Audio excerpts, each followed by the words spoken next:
Magandang araw po sa inyong lahat. Ako po si Mark Anthony Carpio, Choir Master ng Philippine Madrigal Singers. Taus-pusong inaalay ng Philippine Madrigal Singers ang pagbati sa mga Pilipino sa lahat ng sulok ng mundo. Itong taong 2025, nagkaroon ng pagkakataong maglunsad ng World Tour at mag-perform ang MADS sa 29 na lungsod at sa 15 bansa.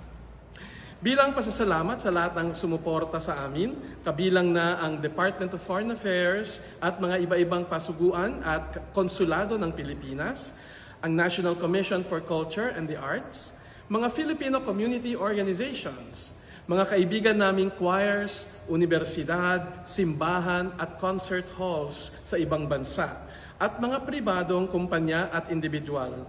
Hangarin naming maiparating at maparamdam sa bawat isa ang tunay na diwa ng Paskong Pilipino.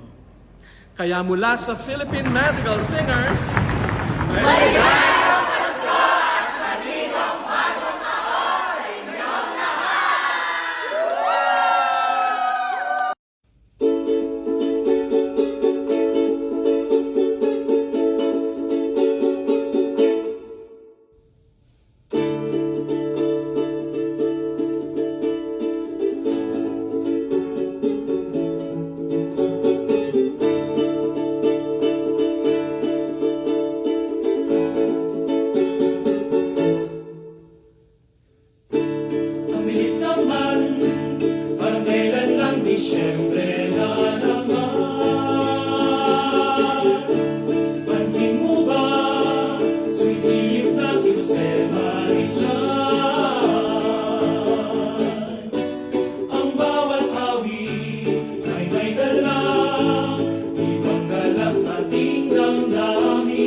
Suki